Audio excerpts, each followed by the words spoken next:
Livro Pão Nosso de Francisco Cândido Xavier pelo Espírito Emmanuel, lição 81, no Paraíso. E respondeu-lhe Jesus: Em verdade te digo que hoje estarás comigo no paraíso. Lucas 23, 43. À primeira vista, parece que Jesus se inclinou para o chamado bom ladrão através da simpatia particular. Mas não é assim. O Mestre, nessa lição do Calvário, renovou a definição de paraíso. Noutra passagem, ele mesmo asseverou que o reino divino não surge com aparências exteriores. Inicia-se, desenvolve-se e consolida-se em repreendores externos no imo do coração. Naquela hora de sacrifício culminante, o bom ladrão rendeu-se incondicionalmente a Jesus Cristo. O leitor do Evangelho não se informa com respeito aos porfiados trabalhos e às responsabilidades novas que lhe pesariam nos ombros, de modo a cimentar a união com o Salvador. Todavia, convence-se de que aquele momento em diante o ex-malfeitor penetrará o céu. O símbolo é formoso e profundo e dá a ideia da infinita extensão da divina misericórdia. Podemos apresentar-nos com volumosa bagagem de débitos do passado escuro ante a verdade, mas desde o instante que rendemos aos desígnios do Senhor, aceitando sinceramente o dever da própria regeneração, avançamos para a região espiritual diferente, onde todo jugo que é suave e todo fardo é leve. Chegado a essa altura, o espírito endividado não permanecerá em falsa atitude beatífica, reconhecendo acima de tudo que com Jesus o sofrimento é retificação e as cruzes são claridades imortais. Eis o motivo pelo qual o bom ladrão, naquela mesma hora, ingressou nas exceltitudes do paraíso. Que assim seja. Lição 82, em espírito. Mas, se pelo espírito modificardes as obras da carne, vivereis. Paulo, Romanos 8,13. Quem vive segundo as leis sublimes do espírito, respira em esfera diferente do próprio campo material em que ainda pousa os pés. Avançada a compreensão, assinala-lhe a posição íntima.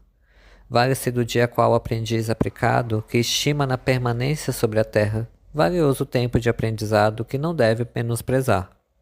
Encontra no trabalho a dádiva abençoada de elevação e aprimoramento. Na ignorância alheia, descobre preciosas possibilidades de serviço. Nas dificuldades e aflições da estrada, recolhe recursos à própria iluminação e engrandecimento. Vê passar obstáculos como vê correr nuvens. Ama por responsabilidade, mas não se prende à posse. Dirige com devotamento, contudo, foge ao domínio. Ampara sem inclinações doentias. Serve sem escravizar-se. Permanece atento para com as obrigações da sementeira, todavia, não se inquieta pela colheita, porque sabe que o campo e a planta, o sol e a chuva, a água e o vento permanecem no interno doador. Usufrutuário dos bens divinos, onde quer que se encontre, carrega consigo mesmo na consciência e no coração os próprios tesouros. Bem-aventurado o homem que segue a vida fora em espírito.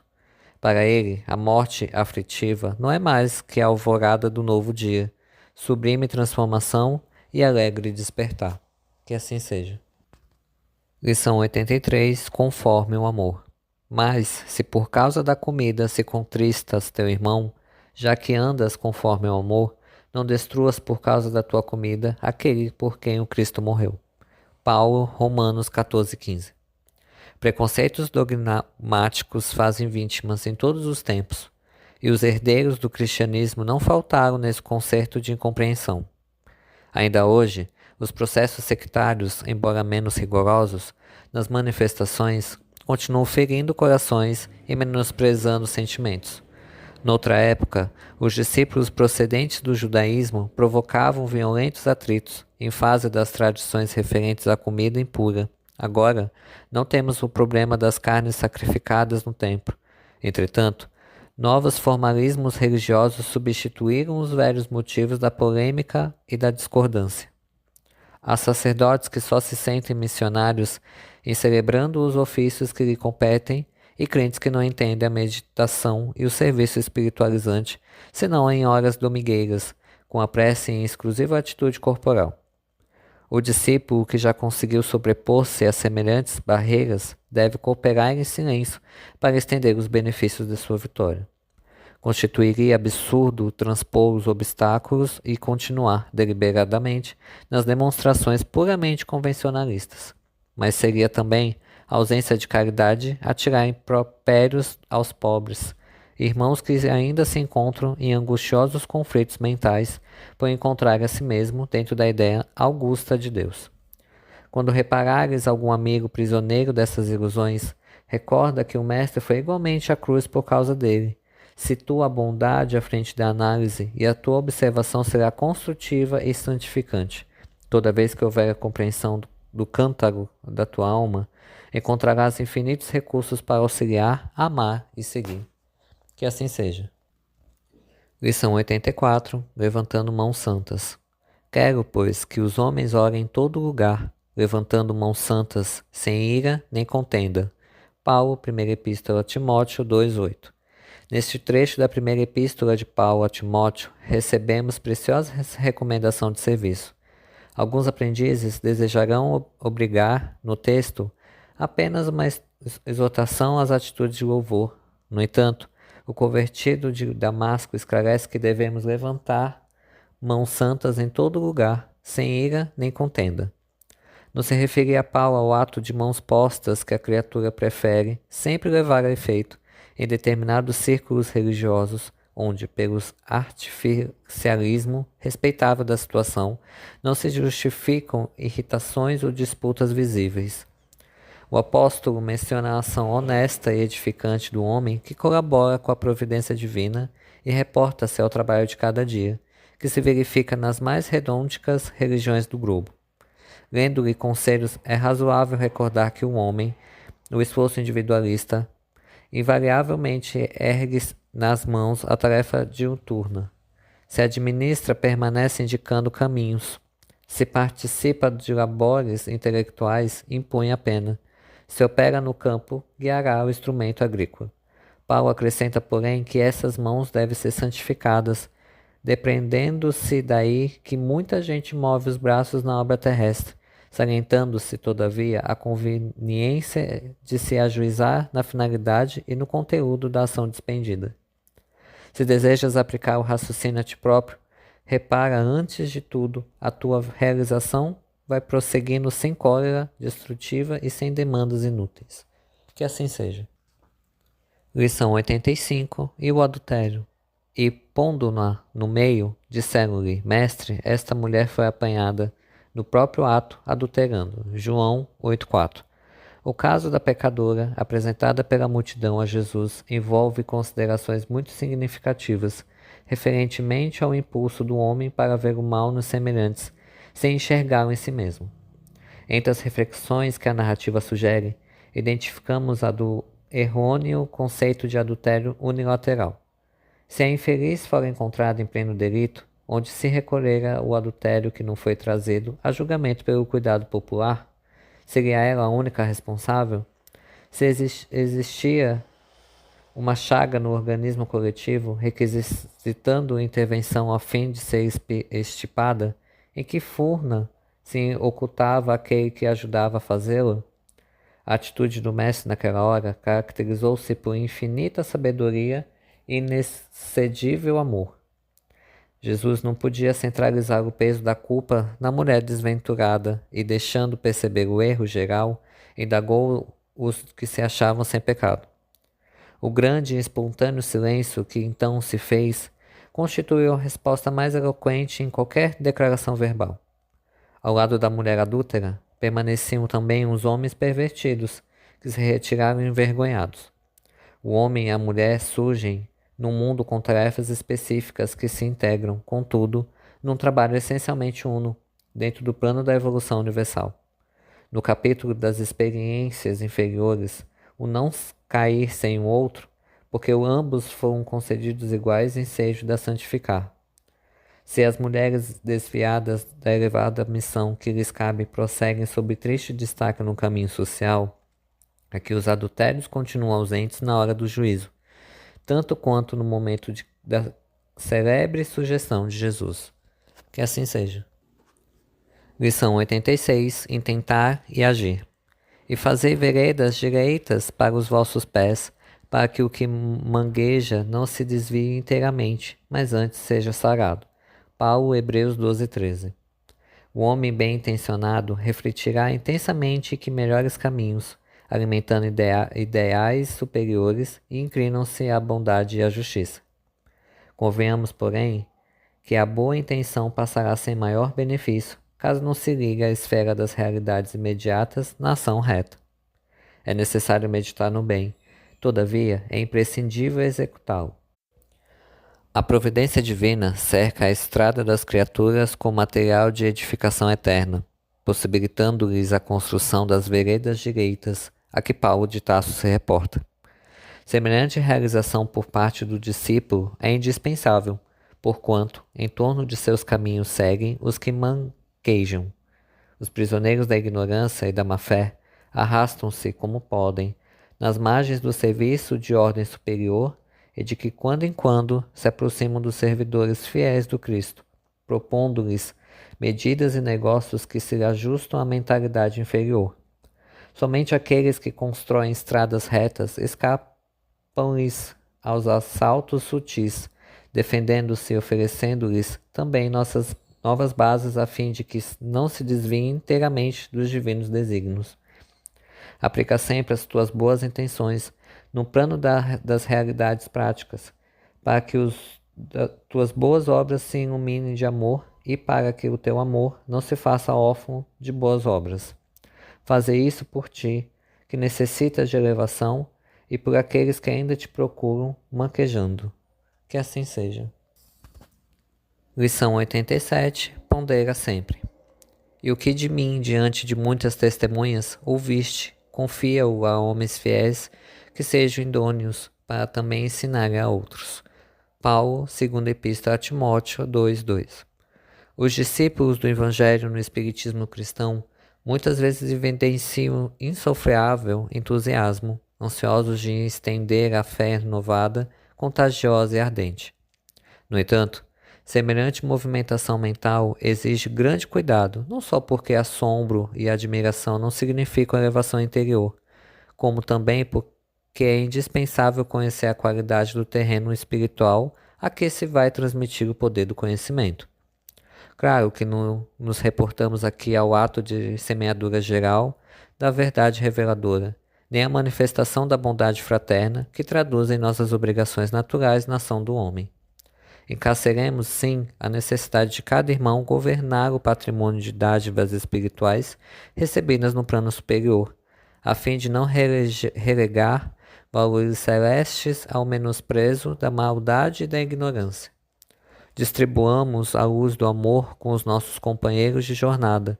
Todavia, defendamos o nosso íntimo santuário contra as arremetidas das trevas. Lembremos-nos de que o próprio Mestre reservava lições diferentes para as massas populares e para a pequena comunidade dos aprendizes. Não se fez acompanhar por todos os discípulos da transfiguração do Tabor. Na última ceia, aguarda a ausência de Judas para comentar as angústias que sobreviveriam. É necessário atentarmos para estas atitudes do Cristo, compreendendo que nem tudo está destinado a todos. Os espíritos enobrecidos que se comunicam na esfera carnal adotam sempre o critério seletivo, buscando criaturas idôneas e fiéis, habilitadas a ensinar aos outros. Se eles, que já podem identificar os problemas com a visão iluminada, agem com prudência nesse sentido, como deverá vigiar o discípulo que apenas dispõe dos olhos corporais. Trabalhemos em benefício de todos, estendamos os laços fraternais, compreendendo, porém, que cada criatura tem o seu degrau na infinita escala da vida. Que assim seja. Lição 88. Correções. Se suportais a correção, Deus vos trata como a filhos, pois que filho há a quem o Pai não corrija. Paulo, Hebreus 12:7. Bem-aventurado o espírito que compreende a correção do Senhor e aceita-a sem retuar. Raras, todavia, são as criaturas que conseguem entendê-la e suportá-la.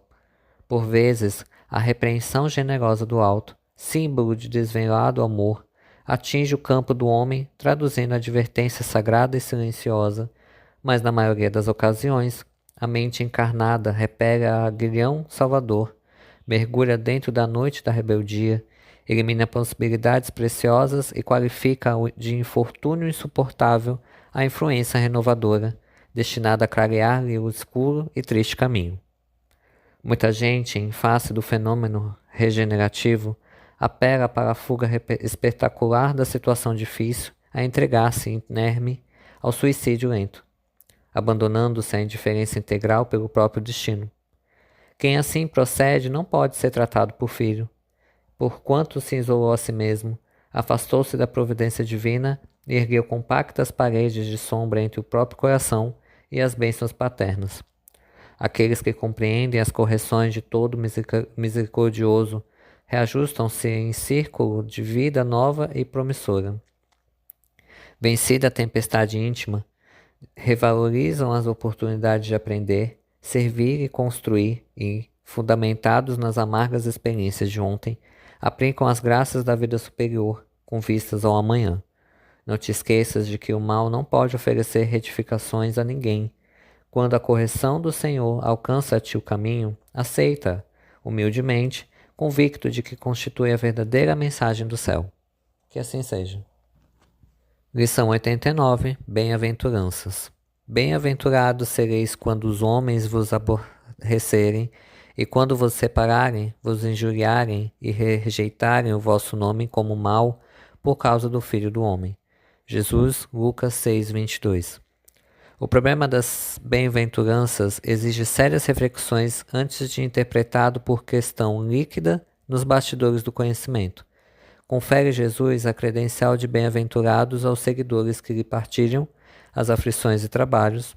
Todavia, cabe-nos salientar que o Mestre categoriza sacrifícios e sofrimentos à conta de bênçãos educativas e redentoras. Surge, então, o imperativo de saber aceitá-los. Esse ou aquele homem serão bem-aventurados por haverem reedificado bem na pobreza material, por encontrar alegria na simplicidade e na paz, por saberem guardar no coração longa e divina esperança, mas e a adesão sincera às sagradas obrigações do título? O mestre, na supervisão que lhe assinala os ensinamentos, reporta-se a bem-aventuranças eternas. Entretanto, são raros os que se aproximam delas, com a perfeita compreensão de que se avizinha de tesouro imenso.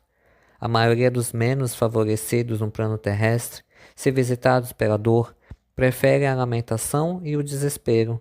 Se convidados ao testemunho de renúncia, resvalam para a exigência descabida e quase sempre, ao invés de trabalharem pacificamente, lançam-se às aventuras indignas de quantos se perdem nas merugas da ambição. Ofereceu Jesus muitas bem-aventuranças. Raros, porém, desejam-nas, e por isso que exigem muitos pobres e muitos aflitos que podem ser grandes necessitados no mundo, mas que ainda não são benditos do céu. Que assim seja. Lição 90. O trabalhador divino. Ele tem a pá na sua mão, limpará a sua eira e ajustará o trigo do seu celeiro, mas queimará a palha com um fogo que nunca se apaga. João Batista, Lucas 3,17. Apóstolos e seguidores do Cristo, desde as organizações primitivas do movimento evangélico, designaram-no através de nomes diversos. Jesus foi chamado de o Mestre, o Pastor, o Messias, o Salvador, o Príncipe da Paz. Todos esses títulos são justos e veneráveis. Entretanto, não podemos esquecer ao lado dessas evocações sublimes aquela inesperada apresentação do Batista.